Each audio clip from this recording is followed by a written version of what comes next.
T'es bienvenue dans ton espace sécuritaire.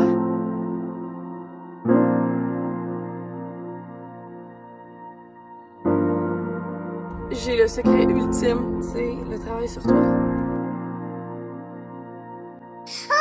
Comment gérer une colère en bas de 18 mois, 2 ans, 2 ans et demi? On sait pas trop à quel âge ça commence. Chaque enfant est unique et différent. Il y en a qui vont commencer à avoir des grosses émotions à partir de 12-13 mois, d'autres plus à 18, d'autres plus à 2 ans, d'autres plus à 2 ans et demi et je suis partie. Chaque enfant est différent. C'est normal. N'attendez pas que le Terrible 2 arrive du jour au lendemain. Ça n'existe pas. Juste parenthèse.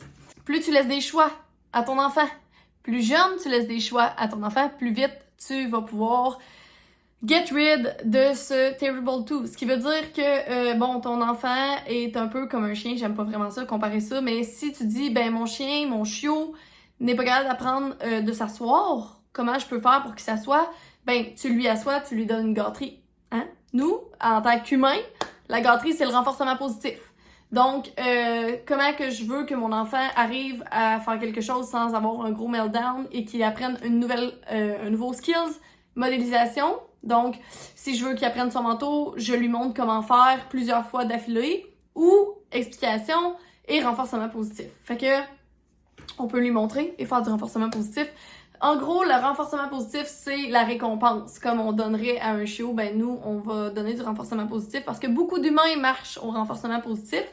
Donc, si notre enfant arrive et dit « Non, pas brosser les dents », ou qu'il se tourne la tête, ou que peu importe, « Non, je veux pas mettre les bottes. Non, je veux pas embarquer dans l'auto. Non, je veux pas me laver. Non, je veux pas manger. Non, non, non, non, non, non, non. » Et encore non. Eh bien, on va y aller avec les choix. C'est le moment. Au moment où ton enfant commence à dire non, c'est le moment d'intégrer les choix. À ce moment-là, on va aussi changer le non pour le stop. Parce qu'on est tanné que notre enfant dise non, donc ce qu'on veut, c'est pas modéliser non. On veut modéliser stop.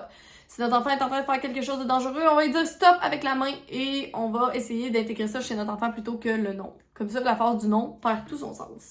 Intégrer les choix, comment faire? Comment intégrer les choix? C'est simple.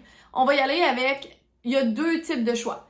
Le type de choix qui ne laisse pas de choix, ou le type de choix qui laisse un choix, mais dans le moment, c'est quand le moment. Je t'explique. Ça n'a pas l'air très très simple, mais voilà, je t'explique. Le choix qui laisse pas de choix, c'est est-ce que tu mets tes bottes ou ton manteau en premier? Ton enfant n'a pas le choix de choisir entre les manteaux et le manteau et les bottes, mais il aura le choix de savoir qu'est-ce qu'il met en premier, sauf que les deux vont être éventuellement mis. Hein? Clever.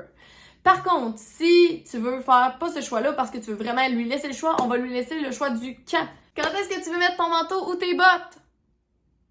Est-ce que tu veux les mettre dans 1 minute? Le timer va sonner, on met le timer, on intègre le timer, ce qui est super bon.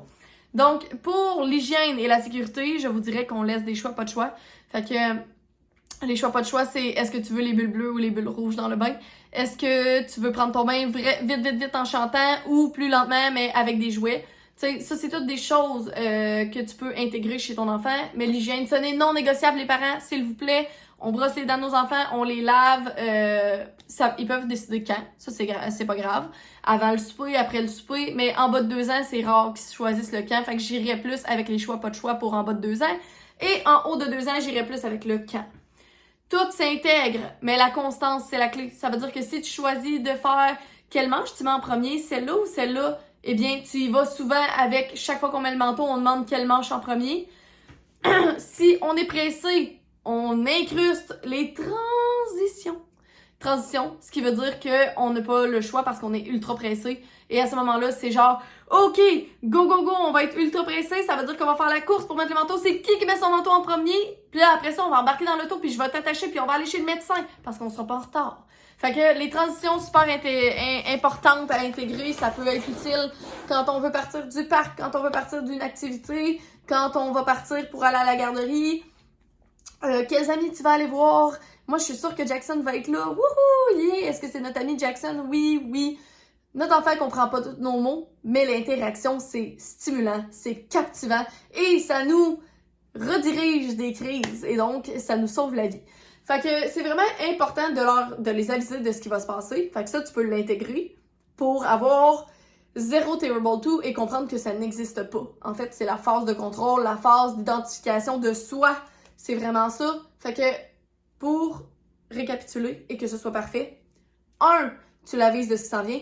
Dans 5 minutes, je vais mettre le time timer et on va partir pour aller à la garderie. Time timer, il sonne. Qu'est-ce que tu mets en premier? Tu mets tes bottes ou ton manteau? Ou quel bras tu mets en premier? Ou, peu importe, t'as compris un peu comment ça fonctionnait. On arrive à l'auto. On veut laisser du contrôle. On n'est pas pressé tant que ça. Est-ce que tu montes dans l'auto ou c'est moi qui t'assois? Si notre enfant fait ça comme ça, parce qu'il veut pas, puis là, il y a la crise, puis on sait pas quoi faire, on ne force pas notre enfant à s'asseoir dans le banc en pesant vraiment fort dessus.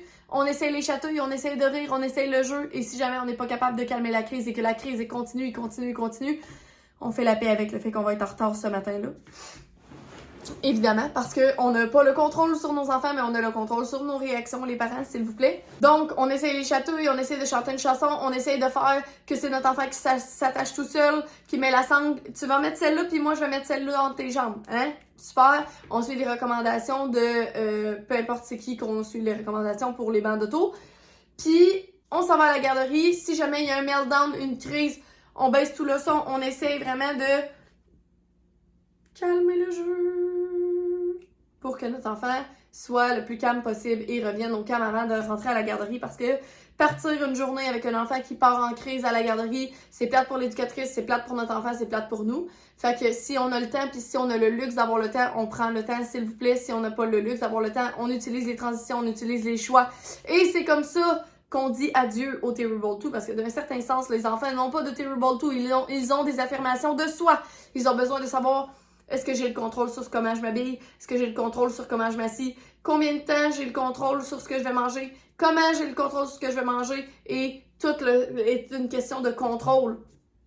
Plus tu laisses du contrôle à ton enfant à l'intérieur de cet environnement-là, plus lorsque on va devoir échapper le contrôle, notre enfant va être en coopération avec nous. Et donc, c'était la mini masterclass sur comment dire adieu au Terrible 2, parce que ça n'existe pas, puis avoir le contrôle sur notre propre parentalité. On ne contrôle pas nos enfants, mais on contrôle nos réactions. Rien n'est une urgence, on peut répondre dans le calme et ensemble, on repart à zéro.